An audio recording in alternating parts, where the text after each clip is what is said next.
Nakuha ng Los Angeles Lakers ang defensive-minded guard na si Patrick Beverley sa pamamagitan ng isang trade mula sa Utah Jazz. Ang veteranong gwardiya ay isa sa mga target ng koponan matapos mabigang i-trade ang superstar ng Brooklyn Nets na si Kyrie Irving.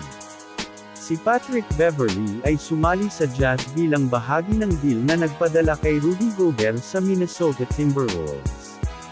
Maaaring gawing opisyal ang trade sa ngayong araw dito, Philippine Time, at palakasin ng Lakers ang kanilang backcourt lineup gamit ang isang mahusay na on-ball defender.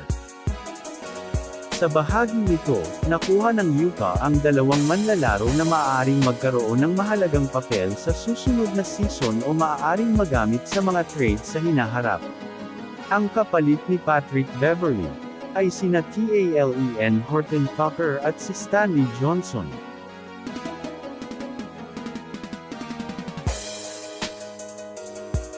Sa ibang balita naman tayo mga ka-hopes. Ang rookie ng Thunder na si Chet Holmgren ay hindi makakalaro para sa buong season dahil may malubhang injury sa paa. Mawawala si Chet Holmgren, rookie ng Oklahoma City Thunder at number 2 pick ng 2022 NBA Draft, sa buong season ng 2022 at 2023 dahil sa malubhang pinsala sa paa. Ang prangkisa ay naglabas ng isang opisyal na pahayag noong Huwebes, na binanggit na siya ay nagtamo ng pinsala sa Lisfranc sa kanyang kanang paa.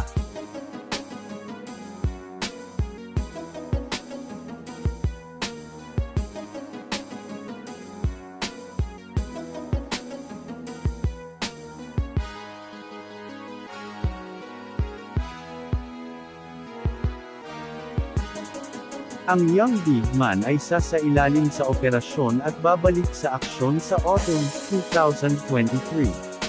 Na-injury si Chet Holmgren sa larong crossover pro-am na sinalihan niya ilang araw na ang nakalipas.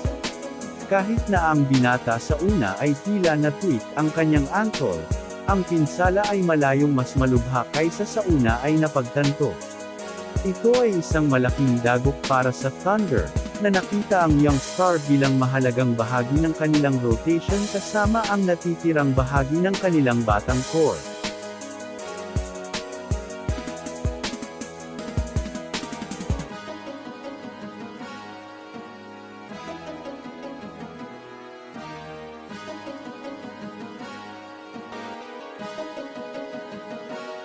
At dyan magtatapos ang ating video mga ka-hoops.